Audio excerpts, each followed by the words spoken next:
Hello everybody and welcome to My Hero Academia chapter 344 review. And this chapter is titled Stars. Now last chapter we had the two big sides of this next second pivotal war coming together and converging in one location. We had all of All For One's army coming in with his goo warp quirk. Then we had Korigiri's warp quirk transporting all of the heroes to the location that Aoyama, Deku, and All For One were at. But this chapter, we don't end off there where we stopped the last one. We actually start back in the UA dorm in chapter 342 when All Might was saying, hey, this is our plan for how we will take down All For One and his whole army. And it starts off with All For One saying, we know All For One too well. The odds of this search effort locating him were always slim. And we see some of the peanut gallery of Class 1A saying, Bakugo was saying that all along, but hearing it from these guys hit different. So was this all pointless? And Detective Tsukiyuchi is also there, and he says not at all. It's linked to Eraser's plan. All Might then says, in order to lure the sneakiest, craftiest cowards out from the shadows, one has to force them to loosen up and relax. Then we see Bakugo, and he says, even our desperate search couldn't locate this piece of crap. Screw this and whatnot. As if that's our situation. And Detective Tsukiyuchi says, our plan assumes that they're employing the search quirk and can therefore track every move of our people. Everything we've done since Midoriya's return makes them think we're exhausted and panicking. It will embolden them to see us making one wrong move after another and playing right into our hands. Then Eraser came up with that plan to raise our odds of luring All For One to a location of our choosing by using his infiltrator, Aoyama. And Deku's like, oh, does that mean Aoyama's coming back to us? And we see some of the Class 1A people like, that's great. But then Yorozu says, if I may, Mr. Aoyama said that he and his family would be killed if they lied to the enemy. Until we're positive that the enemy does not have a fact to detect lies, won't we be placing the family in danger? But then they say, we have a solution for that. According to his parents, they only ever corresponded with All For One by voice and never by text. And he won't be able to make a move verifying with all of his many allies wherever they lurk. This suggests that he's some way to instantly verify verbal communications. Assuming he doesn't spot a lie in what he's told, he'll feel safe enough to make an appearance. That's just why, like Aizawa suggested, we'll make use of a certain someone. As we see Shinso walk into the Class 1A dorms in a new hero costume with Eraser signature binding cloth around his neck. And we see Shinso here, and everyone's like, Shinso! Oh my gosh! Sweet costume! And then Suyu says, one thing shocked me when Aizawa Sensei explained the plan. Because back during the team battles, you said you can't make other people speak, Shinso. And he says, yeah, well about that, in April I was supposed to join the hero course, where I'd have to hold my own with all of you. So I've been training like hell to improve my quirk, and now they've got us moving up in the grade in the meantime. But he also says, but yeah, I can do it. I'll be able to make Aoyama and his folks talk so that my motives and their emotions won't come into play at all. And everybody's like, amazing, that's great. But he says, but the method to make it work makes it even more intense. Well, everybody's still saying, that's awesome. Thanks so much, Shinso. What's your hero name? Are you going to join Class A or Class B? You gotta pick us, right? And we see Principal Nezu there, who's this whole time been on Tsukiyuchi's shoulder. And he says, Aizawa was sure to train him well. And all of the class is like an chibi miniaturized version in the background, like, Our Aizawa sensei is awesome as ever. But Nezu continues to say, even though Shinso hasn't earned his provisional license yet, the acting HPSC President Mera has given him a special permission to act during this crisis. But then we see Tokoyami saying, however, our trouble's hardly in there. Once our enemies are lured into the trap, can we truly defeat them all? Our numbers are already lacking. If we do somehow assemble every available hero at this chosen spot for ambush, that would surely give us away. And that's where All Might says, the thing is, the heroes don't need to be there in advance.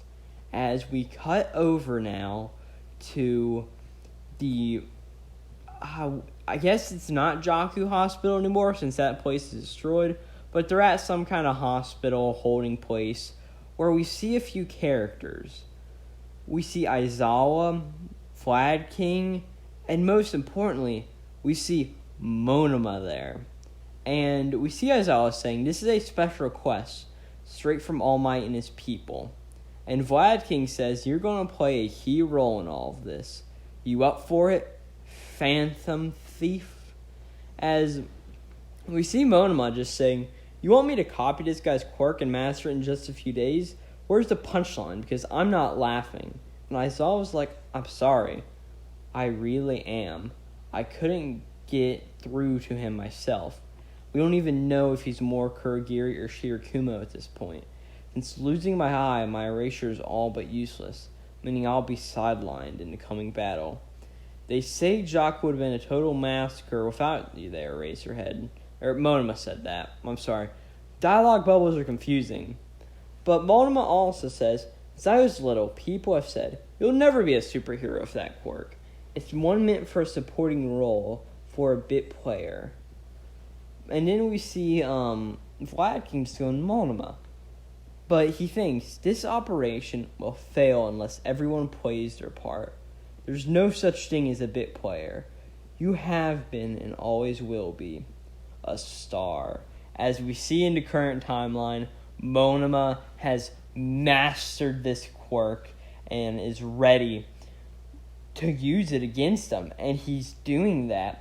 He uses the warp quirk and it's all working perfectly. He's summoning all of the heroes there. And as he's screaming and yelling, ha ha ha ha, the man behind the curtain. And we see that the whole battle is starting. That they're all fighting each other. And everybody's screaming and yelling. Just as expected, he's brought his army along. All squads take action. We see All Might saying, if he steals one for all, he'll have no need to run and hide ever again. They'll attempt to bring it all to an end right now. As we see Shigaraki there, just being summoned, dragging his hand through the ground and looking up all a second. And then we see Dabi just screaming as Shigaraki calls out to him. And he says, you ain't the boss of me, leader. Fancy running into you here, dear old dad. Come to watch your pals get cremated? As we see a bunch of ice and being summoned all of a sudden. And Shoto shows up saying, not on my watch, brother, you big jerk. As the Dabi just yells, Shoto! And next, we're just going over to All for One now. And he's like cockroaches. Are they hoping for an all-out chaotic brawl? And All for Might's screaming, splitting blood out of his mouth at this point, and saying, Operation Troy Tempt and Trap. Activate. As we see that all of a sudden, there are these cages that pop out of the ground, like the UA barrier system. And we see 1, 2, 3, 4, 5, 6, 7, 8, 9, 10 of them just appear at once to transport heroes and villains to different spots. And we see, of course, Toga go into a different one, Dabi go into a different one, Shigaraki go into a different one, and All for One going to a different one. And they're like, they can't be serious. As All for One is thinking, they must be aware that these traps can be cut to shreds in a blink of the eye. And yet, they've gone to such lengths. I see your angle, All Might. As we cut back into the operating room that Tsukiyuchi and All Might are in, and Tsukiyuchi is screaming, "Here we go, All Might, this time for sure," as All Might says, "Yes, you and I will put everybody on this operation at work. We once failed to put him down properly, and he may have ripped your guts out, but we're both still alive here. No mistakes this time, All Might." All Might says, "That's right. To draw you away from UA and behind a new port, we had the latest groundwork. We played your ego to lure you out from hiding, and now I'm pulling the strings. Everyone now, shove 'em in." And we see that Monoma is using the warp quirk to warp the cages to different locations. And we see two cool panels of All Might and All For One looking opposite ways. And he's thinking all of this just to split us up. So that's the chapter 344. It was sort of unnecessary to understand what the final plan is, and it makes sense. It's that typical shonen idea of you're not going to have an all-out war. It's just not feasible. So you've got to have smaller battles. You've got to let Dabi and Shoto fight.